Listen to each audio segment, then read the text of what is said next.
Excellent. Welcome. On behalf of the Yale Clean Energy Conference, my only job here, I'm a lecturer at this Yale School of the Environment as a day job and resident fellow at the Center of Business and Environment. But just the job today is to introduce our fantastic host for the next hour. And it's a workshop. You came with the word workshop in the title, so you'll be doing things. So thank you very much for joining us. And we just first got connected. So rather than any of the bio, I know that Liz is going to introduce herself. But we got connected on, I think, the passion areas of the subject today about sort of where the human aspect of leadership and purpose and system change all come together when you're talking about the hard stuff in terms of grids and grid modernization and what we have to do for the energy transition. So we bonded over, I think she said, I think we're going through the same school of life in terms of how do we pull all those things together. So I'm here just to, from now on, just hand this mic to anyone who wants to speak. And then with that, over to Liz. Thank you very much. Thanks, Peter. Maybe I have to go closer. Okay. Well, thanks everyone for showing up. I will say the title of the workshop is Ever Evolving and a Continuous Improvement. I would say I planted the objective in the title, so just bear with me. But my journey is something that I look forward to share, and then also provide a little bit of historical and now present day perspective of where the grid is, and then ultimately thinking through big thinking, system thinking of how we as individuals can play a bigger part in creating the big solutions that are needed for this transformation that are occurring. So another title is really, and I found, championing change. We actually just hosted our 140th annual meeting. And I say we, I'm currently the Vice President of Technical Strategy for Associated Edison Illuminating Companies, which was an organization that was started in 1885 by the first meeting of 6 gentlemen that purchased Edison's patent technology, the dynamo and wire kit. So they all got on their horses' buggies and traveled across the tri-state and met in Middle PA. And they came together to ask questions and understand how does this machinery work, how best does it work, and how can we evolve it into something as we may probably did not dream where it came today. Within the first 4 meetings, they met twice a year at that time. Edison did arrive and became a part of the cohort. It stirred into 100+ companies within the first 10 years. Fun fact, the first 3 topics that they discussed was, shall we be 2-phase or 3-phase wire, and all the reasons why. I've had the liberty and the privilege to read up to 1896 now of meeting minutes. They wrote meeting minutes in a way that was like storytelling, so it's a great historical perspective. The other topic was, shall we and can we trust our customers, consumers, to turn off the lights at night? Or shall we develop a device that can monitor the usage and then charge them an adequate or a monetary value? As you know, they developed the metering and the whole phenomena of it and what the meter does. And there's actually a metering committee, so it's one of the longest standing committees. And the other one was load research and analytics. More or less, okay, gentlemen, when you come back in 6 months, bring back your load curves so we can understand how humans are using energy, and that we can then predict and design and build a grid.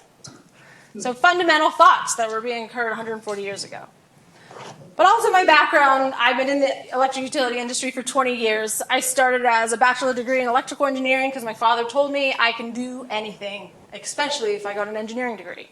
I didn't know what that meant, and I chose electrical ultimately because I was told it was the hardest. It was a competition between chemistry or electrical. I do not realize or can reflect that was the way I was. I just remember having one moment in my first year at Penn State, which I then transferred to the University of Pittsburgh to finish my degree, where I asked this person I did not know, what do you think I should do? And they said electrical, and here I went. I came out of that with a 4-year degree in electrical engineering, and I did not know what the power grid was.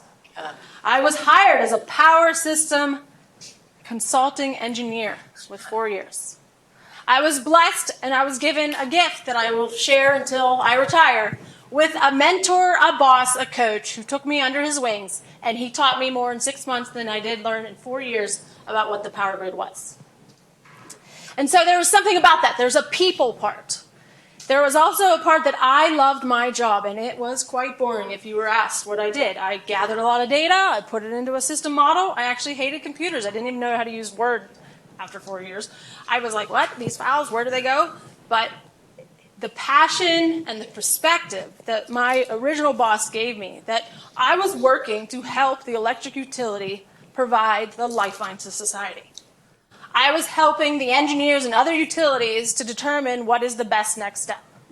I spent the first 12 years of my career in the transmission grid. There's a point to that. The transmission grid is a very large machine. As you all may know it, it's the largest machines we've developed in the globe.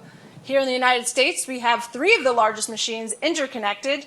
We have the Eastern, we have the Western, and we have ERCOT, aka Texas.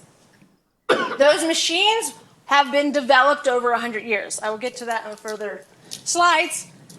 But what came to me through that 12 years working under that gentleman and studying and developing and delivering really educational content to teach utility folk what they need to know to make decisions on these big, large projects.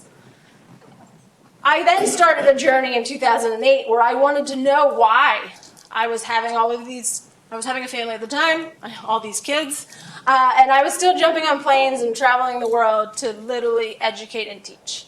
And there was a passion that was lit inside me. And so it really made me realize, and it took about 10 years to go, the aha. And it was after I left the company and went into the utility and realized it wasn't the company culture or my boss.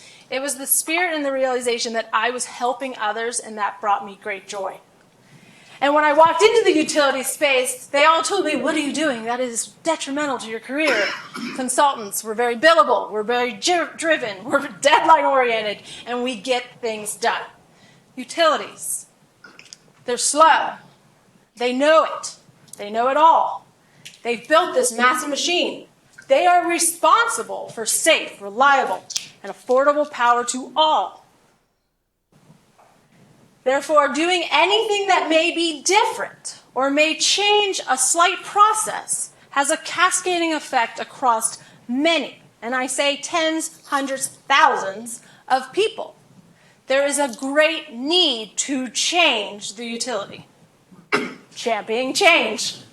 Try to go inside a utility and drive change. It is a great experience, and I think every individual should want to go work for a utility to identify the complexities that they are served with every single day. From the individual contributor to all of the middle management up to the executive level. It is a very complex business, or is it? So how and why and what they do is not a simple solution.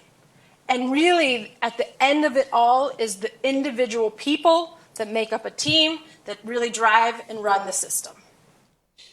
So, we are now in this rapid evolving energy landscape. I don't know all of where you're coming from, a lot of your perspectives, a lot of students, a lot of venture capitalists, a lot of energy technologists, all of the developers. Like, we want a piece of this very large puzzle. How can we help? I'm here to help. And I feel the fact comes down to is understanding all of the parts, all of the stakeholders, and the realization that all of the people that are involved are coming from so many perspectives.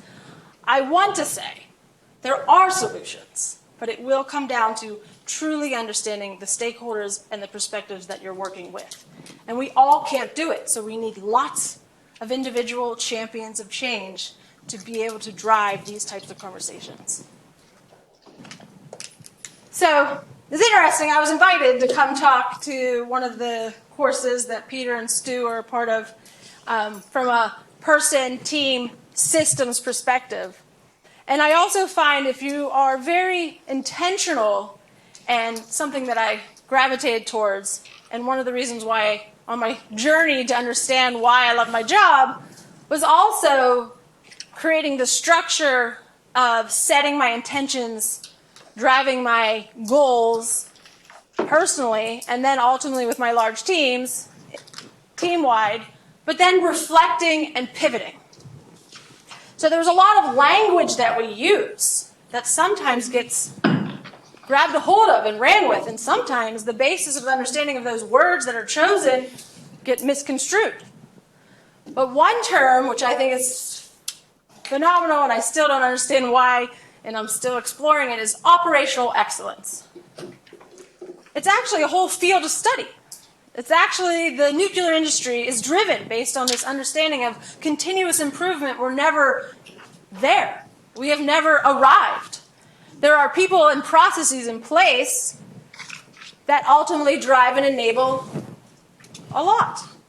And so when I became the director of grid modernization at the utility that I worked at, and it was a journey in itself, where I saw inside the walls of one utility, and then I had this amazing opportunity to be a part of AEIC, where I saw and heard from all the leaders in 40 other utilities for 8 years. I would meet with them on the regular, and they became my texting buddies. We were all being challenged to enable distributed energy resources on the grid. So my transmission world blew up into the distribution world, and fundamentally they're two different machines, but they interlock and they work together. But fundamentally we've created an industry where those that work on the transmission fundamentally don't even think or care about the distribution. And distribution, vice versa, has a little bit of a naysay to the transmission folk. But fundamentally, there's 4 large parts of the grid. Generation, bulk, which we've created, transmission, which we've created, distribution, which we all have created, and then the customer. 140 years ago, a customer had thought that energy, or the creation of light at night, was the work of the devil. That was what the fellows that were creating this massive machine that ultimately created the lives that we live, and we can't even stand 6 minutes without electricity. So they may have been right. So I found the words operational excellence, and when I became the director of grid modernization, was based on we need the data. The data that is now becoming ever available. And from a human perspective, what type of decisions do we make? If you're very intentional and then you reflect, you're always monitoring your response as your own energy management, right? So I continuously connected. If we don't have the data, we cannot build the models, and we cannot run the analytics to determine if all of this new technology is available. So this type of language and these types of speeches that are given the utility gave me the role to direct the strategy for grid modernization. And in that, I became a quick learner around the world of operational excellence and change management. Who's heard of that field of work? It's not something that's taught to all us engineers. And the engineers are the ones that understand that if you connect this one device to this side of this phase over to this phase, you may cause an explosion. Right? There's a significant amount of technical, granular detail that if you want to change, aka install a significant amount of inverter-based resources to the alternating current power grid, there are things that we have to learn and understand. So those that believe in their lives is to keep other people alive, if you start asking them to connect things that have not been done or due diligently learned, there's a hesitation. There's a reason. So when you think about change management, you're literally asking many units within utility to change. So you're working within a system of systems. Your own self is a system, working with your team is a system, working with the corporation that you work in is a system, and then knowing how many folk want to be a part of this transformational change of the grid is a much larger system.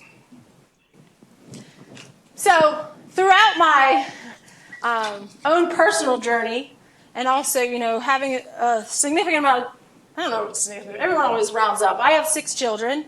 They tend to always say, oh, you have 8? You have 9? It's never 6.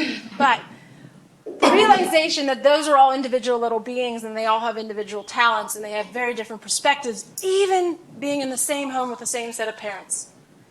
So the idea that there's an expectation that I walk into a boardroom or I walk into a corporate meeting and I'm asking 10 or 12 people to do something The energy that is required as an individual leader of that perspective and understanding of the human behavior is a necessity. And we don't teach this in middle school. We don't teach this in high school. And we sure as don't teach it in engineering school. Maybe you get an elective. So where are we being taught the idea of how to come together as multiple units and think and interact and have active listening and drive change? Where is it? Where does it start? So I found this space. And so I ultimately decided, after 8 years in the utility, that I was being asked, how do you do it? And so I started crafting a message and really a course, and I've taken on, some roles as executive advisors. I believe the utilities, they all have executives that are in charge of a very large set of decision-making power. And so if I could plant a few seeds, a few aha moments that could allow them to change and think differently, could we have a cascading event where change the utility, change the world? So I stepped out of the utility space, I became my own consultant, and then the world opened up to me with this opportunity to be a part of AEIC, which gives me access to all of these beautiful people that are also just people that are sitting on top of very large utilities with great responsibility. So how do we connect that interfiber and really network well so that we can really take opportunity in all of this advanced technologies that are coming our way?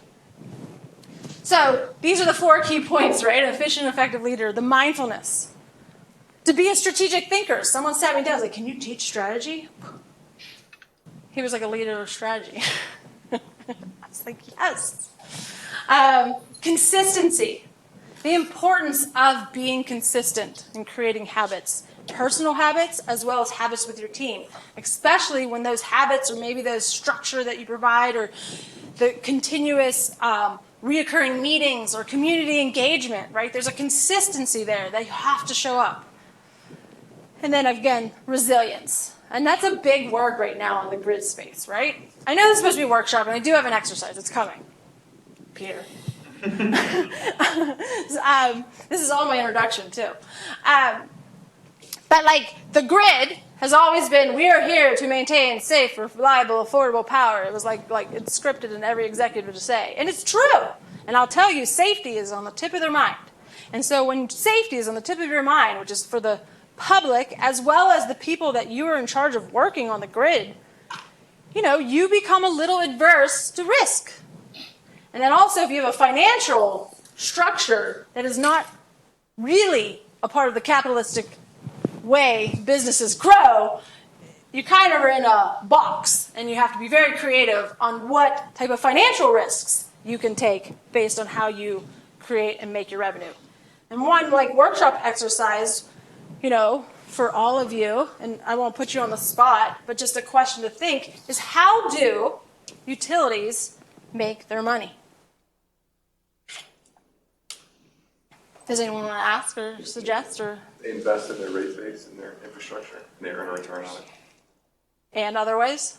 Appreciation. That appreciation goes up. Yeah. So that's their main. But there's that what he just said. What they're saying? Because I can't hear what they're saying. I was just saying they invest in infrastructure and rate base, and then the regulator provides a return on that investment. So that comes through in customer rates, and they make money on transmission, generation, distribution. So, You repeat it. yeah, I'll repeat it, and I'll Next time tie we'll go context to next it. time. So the electric utility space, and I'll just a little history. Remember those gentlemen that were taking their buggies in, and they were like, how do we run this grid? Well, something that also was happening is a lot of other men that had money would buy up and really sell the commodity door to door. And so what was starting to happen is, for say a city of Pittsburgh had 20 utilities. So then you had wires going everywhere. So at the time, in 1911, there's a gentleman named Sam Insull. Anyone ever heard of that gentleman? Thomas Edison's right-hand man. After Thomas Edison left the electric company, Sam went on his way to Chicago, and he started to buy up all of the companies that stood up electrical power services and many other things. And then he went to the state governing board, the regulatory board, and said, listen, I have an idea. You allow me to have a monopoly over this geographical footprint, and I will allow you to, I'm simplifying, but this is pretty much in essence, control the rates for which we charge our customers to use our commodity. That was 113 years ago. And it worked, and it sprawled. And so now we have the utility structure that we do have. But one thing you have to realize is there's hundreds of transmission owners, and there's over 3,000 electric distribution company owners.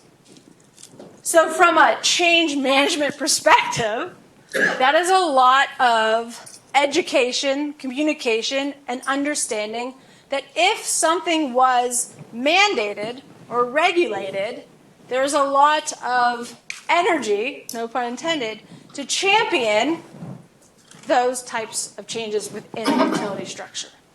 So the incentive, though, right now for utility is to invest in their infrastructure, and they get a return on their investment.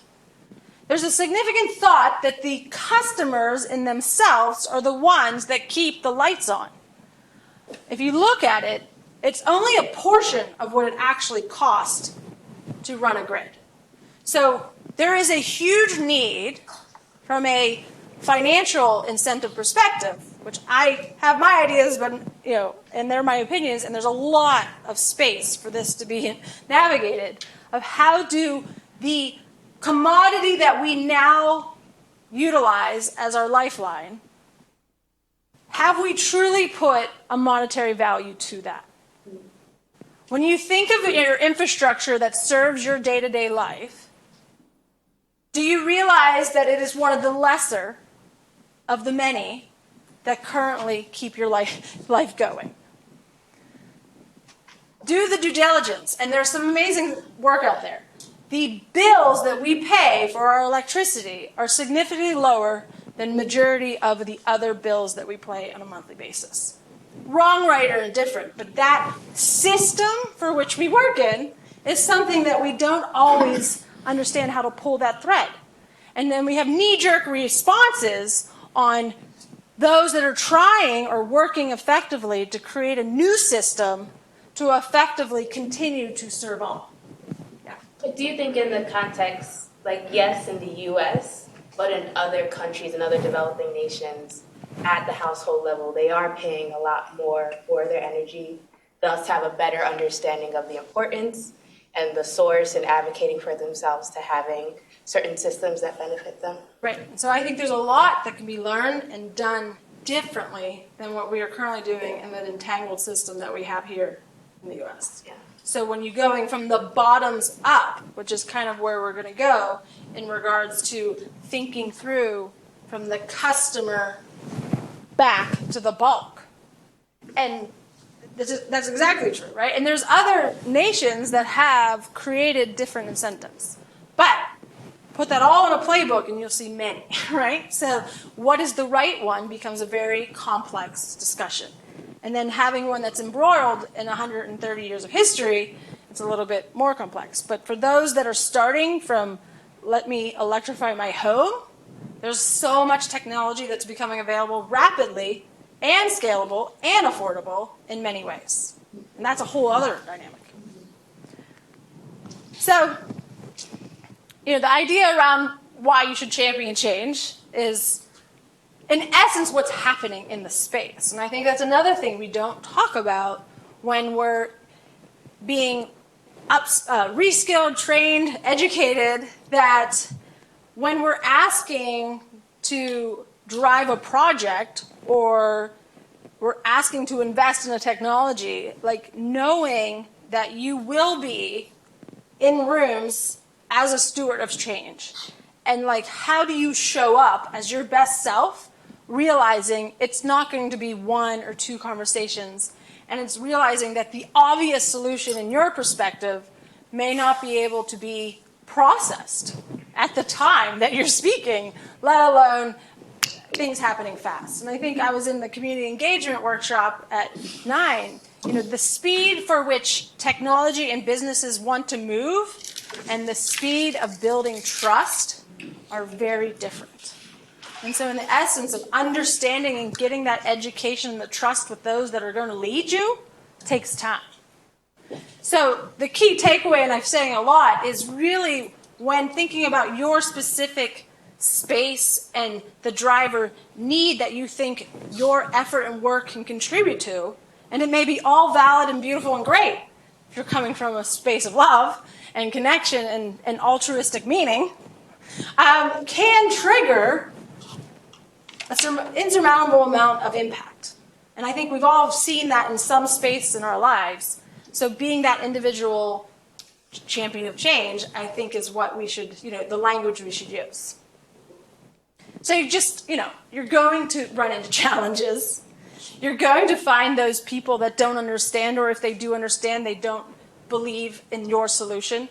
And then it requires an ability to actively listen, to process, and then re-enter, and then rinse and repeat. Okay. So here's just kind of my historical background of the grid, and I want to share the perspective of if we as humans start to think about truly what does energy and how we use energy mean to us as an individual, and then who can we inspire, influence, and drive impact and create this ripple effect. If we understand that some of our own behaviors and our own decisions could be a contributor to the much larger solution that's needed. So just when we think about where we started, so the grid was ultimately built because a bunch of industry folk wanted to continue their production at night. Simple as that.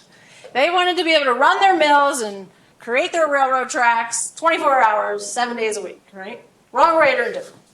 So they created they innovated a machine, a dynamo, to create light. Others started to want it, and therefore started to procure it. And then the world of energy economies at scale, it became cheaper to let Joe invest in the generator, and he just run me a wire, and then I pay him some money. It became the space.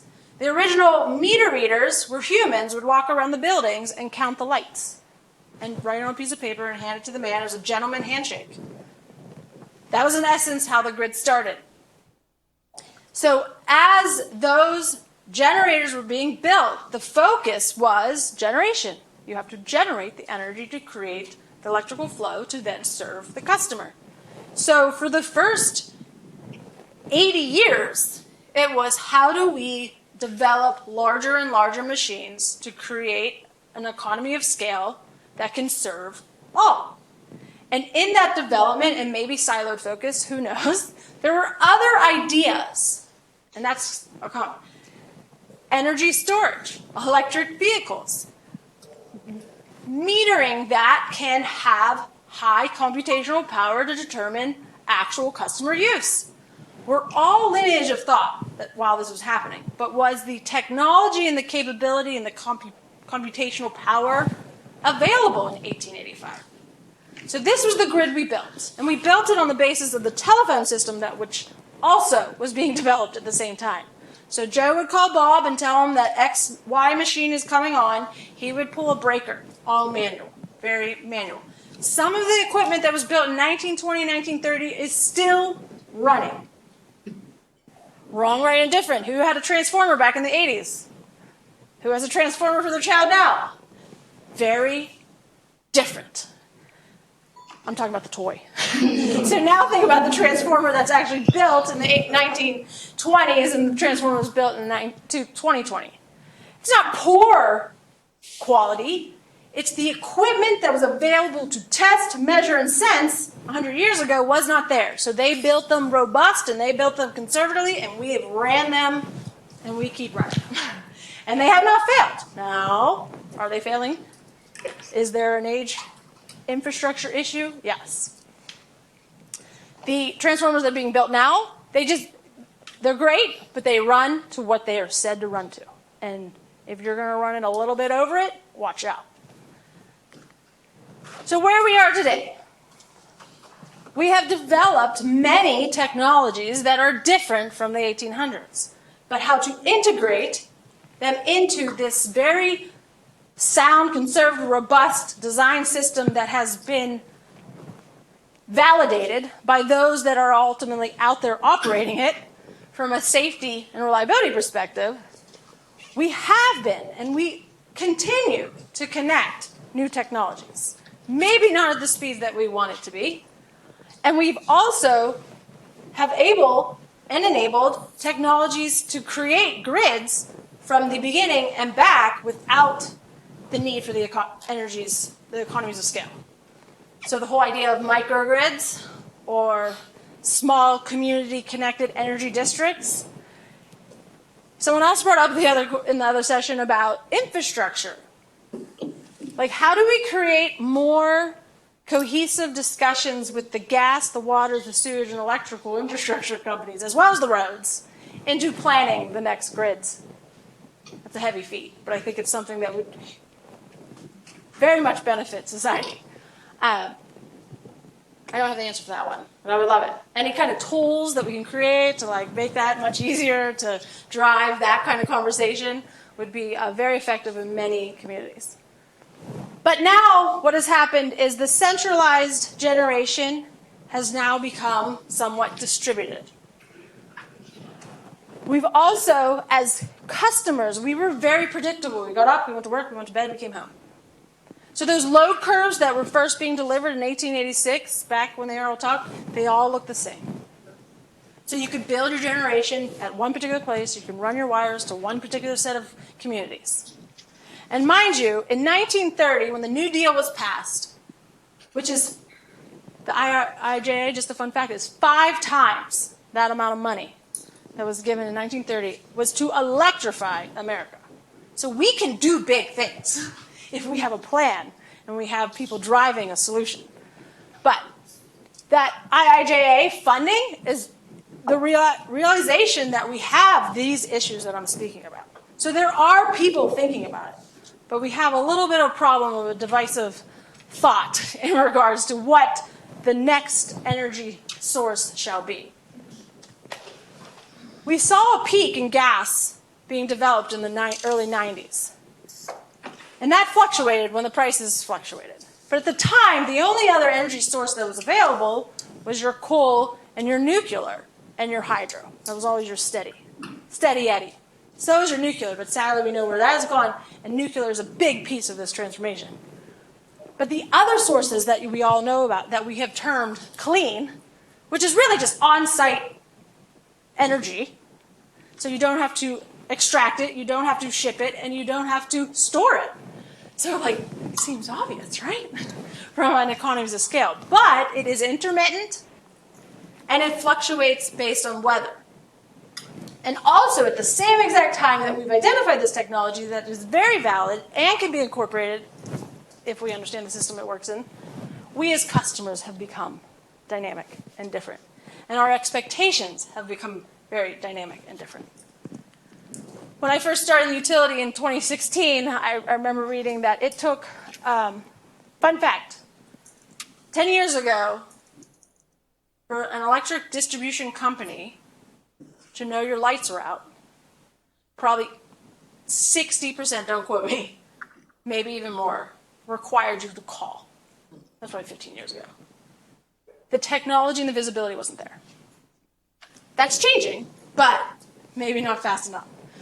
So it was an average of 6 hours before a customer would call and let us know that their lights were out. When I left in 2020, well, I got the number in 2022, I remember this, 6 minutes. Within 6 years, our expectations in one community dynamically changed. And it was really probably because they saw all these other tools, like how come Verizon knows my lights are out, but the electric utility company does not? But it triggered this fast demand change. So ultimately where we need to be is there's a significant amount of technology that needs to be deployed to truly understand the baseline performance of our existing grid so that we can enable and drive all of these new technologies. With the time I have, I won't go into each individual one of them. But what it has done, and to those that are starting to build grids out of nothing, is those technologies are rapidly being proven as viable and affordable. But they're very technically challenging, right, to connect them and to ensure the safe, reliable space. And then we've got the affordability. So, real quick, so this is all occurring, right, in the energy system.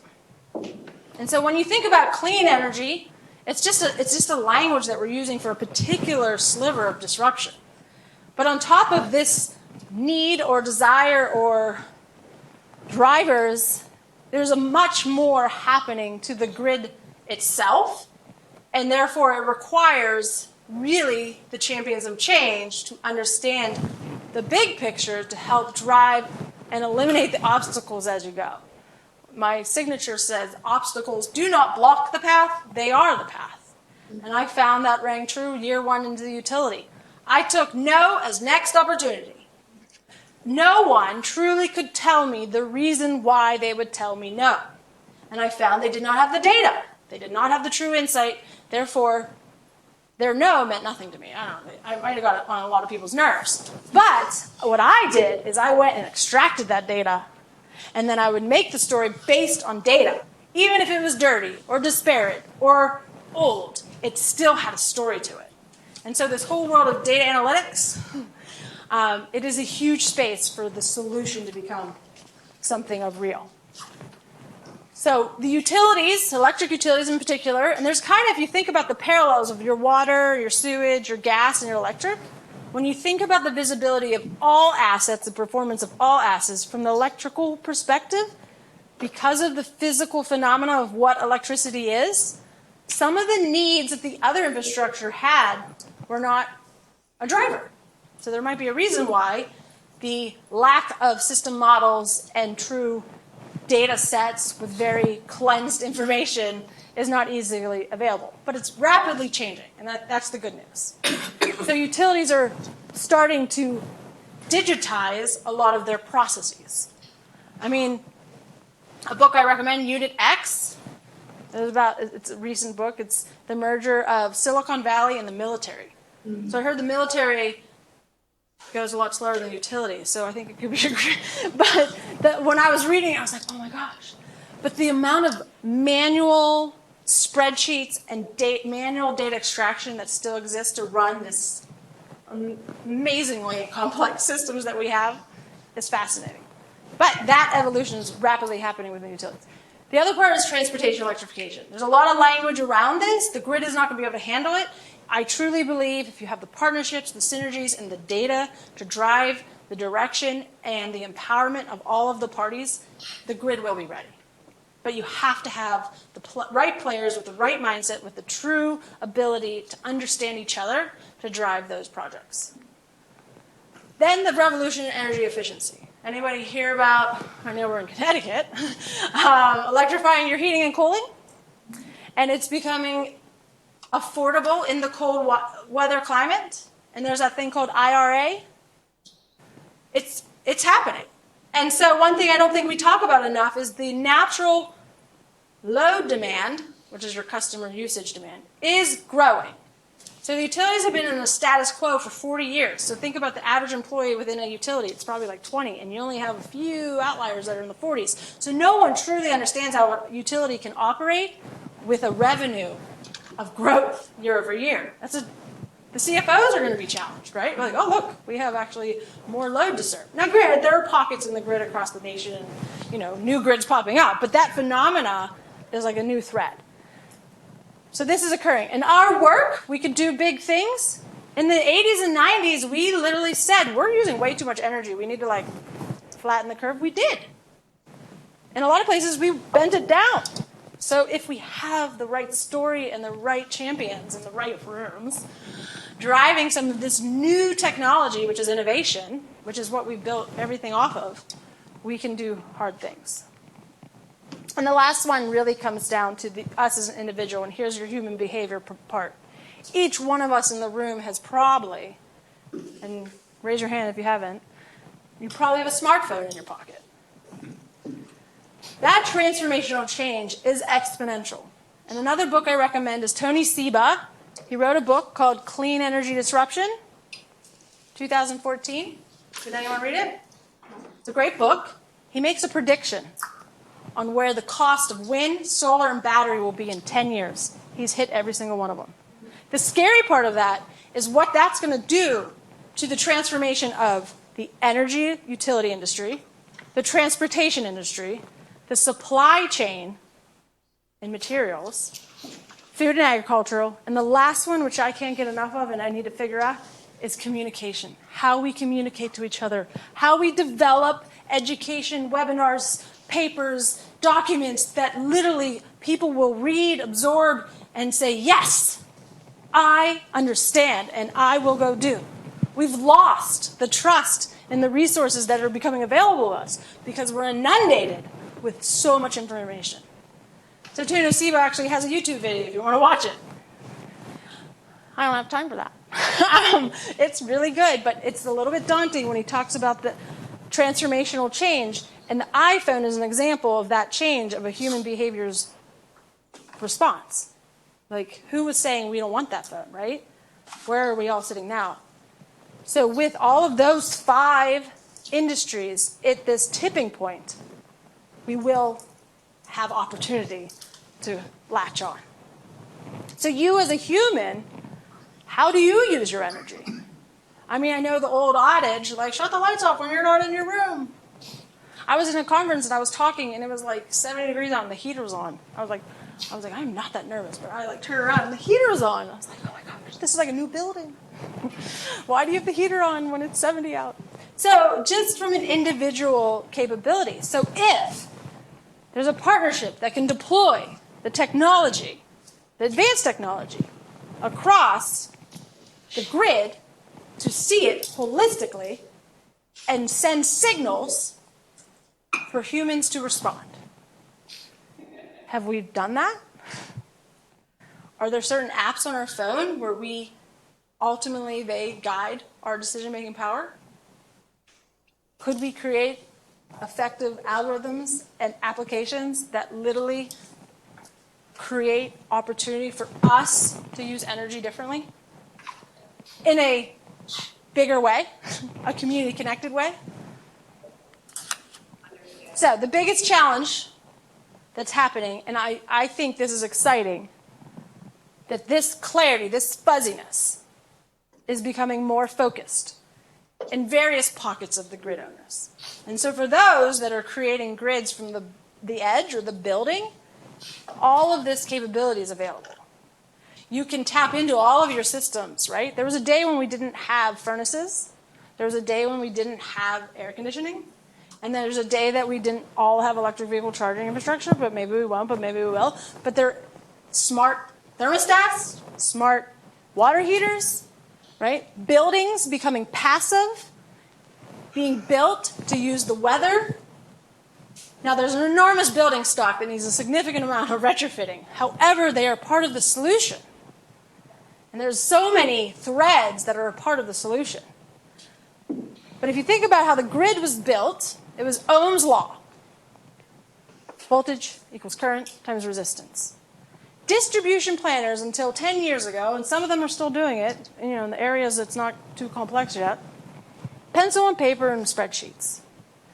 You look at the size of your breaker at the substation. You have a standardized wire size, just like wiring your home. You count the number of buildings you're serving and homes. They have a predictable load curve. Ta-da. The utility did not need to see that edge. And then here comes 2009, the smart meter.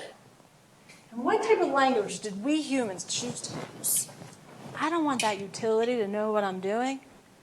I don't need no big brother telling me how to use my energy. So disruptive. Because fun fact, you kind of want the utility to know that you want energy. But on the opposite spectrum was like, how dare you know? I don't want you to know that you're running my hairdryer. Like, some of that language that we've chosen as humans, as our behavior, maybe isn't of the best interest to something that serves all.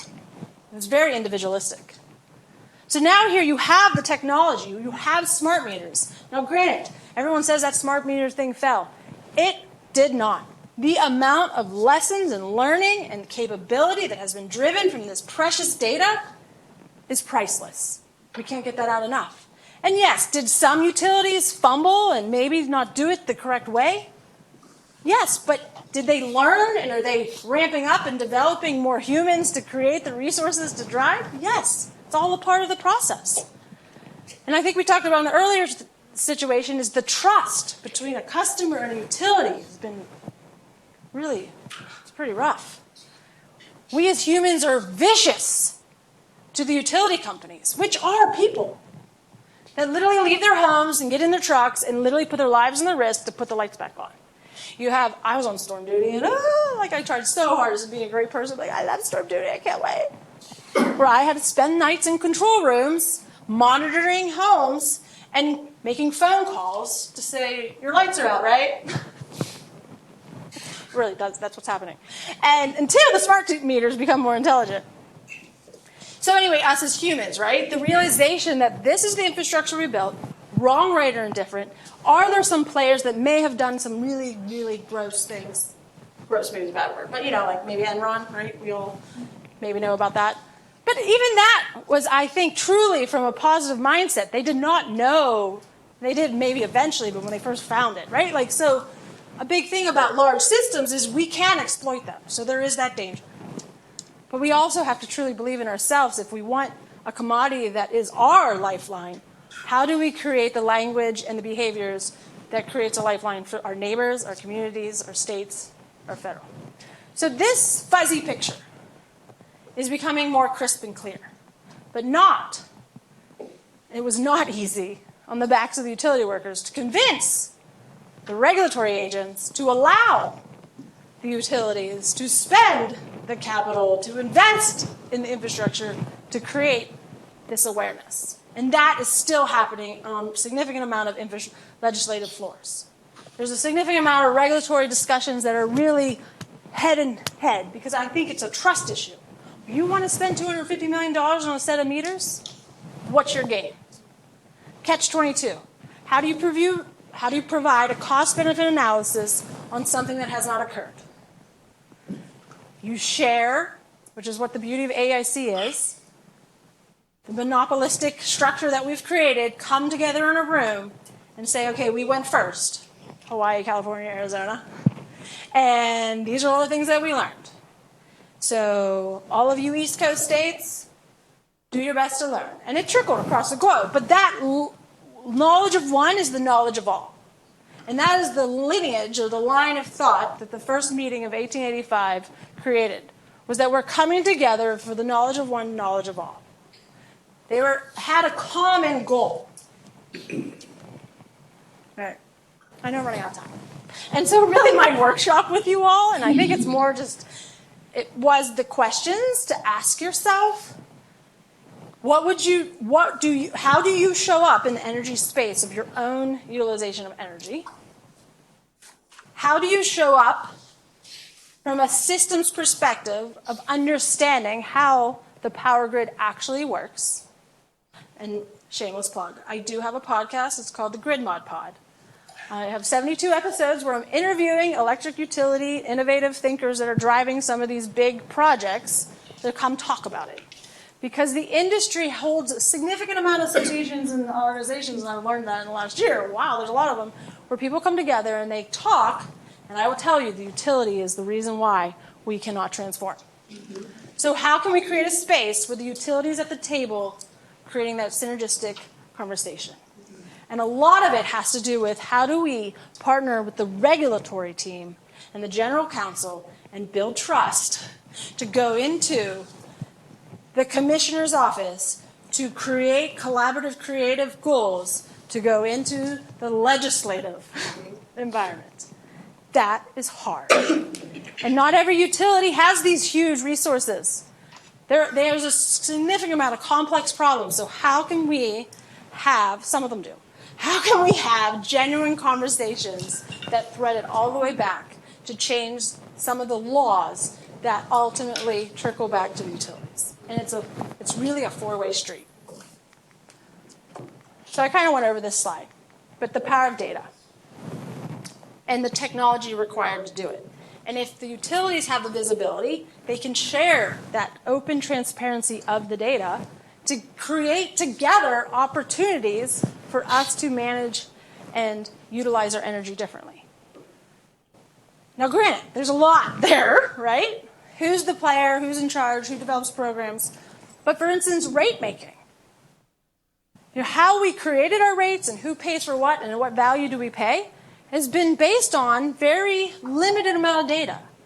There's this huge transformation happening that once you can collect the data and then convert it and then analyze it, requires a certain set of advanced technologies and human reskilling, the human resource aspect, and of course there's a monetary cost to it.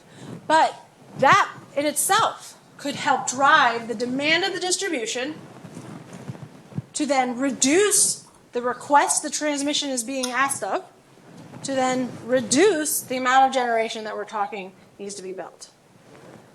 So from a full system perspective, if the customer can connect with the distribution grid in a way that we've never done before, and I'll say it again, it can reduce the overall draw of this bulk transmission system that our national grid plan came out last week says 2.4 times the transmission build. Anyone try to build a transmission line lately? And there's a huge amount of generation capacity that's required based on aged infrastructure, new energy availability, and retrofitting. And that's a whole bucket of complexity. But if it starts at one end and could trickle up to the other end, that type of conversation can be had if the data is being developed and provided as insight. So this is kind of what I was talking about, but inside the utility you have ultimately 3 arms: a financial, a legal regulatory, and your system planning operation folk. So you really, to be a champion, to sell to a utility, to partner with a utility, is understand there's not one power play. There's 3 at play, and maybe even a 4th, and actually more than anything, is your customer and social engagement that pull it all together. And each one of these groups are being challenged based on all those disruptions I spoke of. And then on top of that, within those core structures, you have ultimate groups that all have leaders, that all have individual contributors, that all need to understand the management of change. Is it daunting or is it exciting? I think if the solution is the people, it's exciting. And also to know the technology and the capability is there, and we've had numerous use cases across the globe that show it. In your experience, how long does it take to get a utility to have buy-in at the level of each of these kind of pillars of its function and operations? It's complex. That's why the executive leadership is really important. I, as an individual contributor, am the little nerd behind the desk, like, I don't care who my CEO is. You should care. And your next line of leaders, those are the men and women.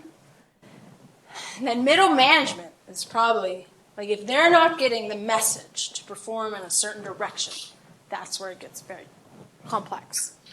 So sadly, and this is something that's always on my mind, is why do we have to wait for something bad to happen before we all realize? And I'll just say, for instance, fire mitigation. It's a hot topic. 5 years ago, before what happened to PG&E and the case and the alpha of all of that, if anyone needs another book, it's California Burning. It takes you through this. It should be a movie. It's really sad. The player's a game. But that poke has driven the fire mitigation and the technology advancement of all utilities across the U.S. to spur up and address in 5 years. So I think, depending on the champion of change and the one that has the language and the ability to continue to show up and believe in a vision, all of those things which are not taught when you're an individual contributor, an engineering degree, there's a bigger world to play in. So that's why I have so much passion, is if just any one of you become this person that believes that there's a vision that you can create and you continue to drive and show up and become consistent, and you're doing it with great intention, like, we can make a difference. So it can go quick, like a sad, a death in a utility, and they do a whole loss of life, risk assessment, everyone's interviewed, big, huge audit, right? There's a lot of work that happens when something sad like that happens. They identify a missing piece, and they drive it across the organization. So those things can happen. It's how do we create the energy, no pun intended, of the human behavior to champion what we're trying and what is our end goal. And the complex thing is follow the money. And I think we got into this in our last chat. We don't incentivize non-capitalistic behavior in this state's world. So where we can grow from the bottom up, and that is where we can gravitate and create opportunity of, prosperity. That's, I think, we could be a great use case to then build from. So speaking of money, one of the many sticking points seemingly with utilities and public appeal is the exorbitant salaries of the senior executive leaders of many of the utilities across the United States. How do we actually get utilities to truly come to the table with an open mind, given all the financial incentive that they have to lose at those executive levels? Question of the day. It's a part of the system that we all are very well aware of, and it's very deep, and the tentacles are long and the roots are strong. So, that's pretty like a end of the world day. But, knowing it, and then how do we create those synergistic conversations to drive the change? But saying it out loud, and how do we create the consumer advocacy groups, the regulatory groups, and the operational folk, as well as the financial arms, to really see a solution that can drive value. And I do believe in the power of abundance, and I think there is ample opportunity to unlock some of these insights that can then really enable and drive the solutions. And I've seen it, I guess, in pockets, and I think we all have. So I know my time is up. So just the last stripe here was IT and what they are and who they are and what the people understand is a big part of unlocking how the utilities transform into the next generation. So big round of applause, please. Very quick takeaways for the conference. One of the two key questions. So the workshop was work afterwards, basically. Yes. So we've all got homework. How do you distribute your own energy? In addition to the mod pod. So how do you understand and change the utility system? There's the grid mod pod. Is that right? Yes. And there's also these slides. Can we? Yeah, you can have these. We can make these available because data rich. And then how do you distribute your own energy? Also underselling Integrated Being LLC. Is that right? So I have a website. There it is. So in terms of how you do your own energy, and in terms of a free course, I'm going to tack onto that because you put a slide up there. Connected Leadership is the piece that we are connected via, and so that self to team to system course is free on Coursera with Yale. If you search for Connected Leadership, one of those slides. So that idea of how do you distribute your own energy, how do you understand and change the system, fantastic work for us all to do. So thank you very much, Liz, and thank you guys. I'll just say, I thought only 8 people were showing up, so I was just really prepared. So I had to pivot a little bit. So thank you all for showing up and listening.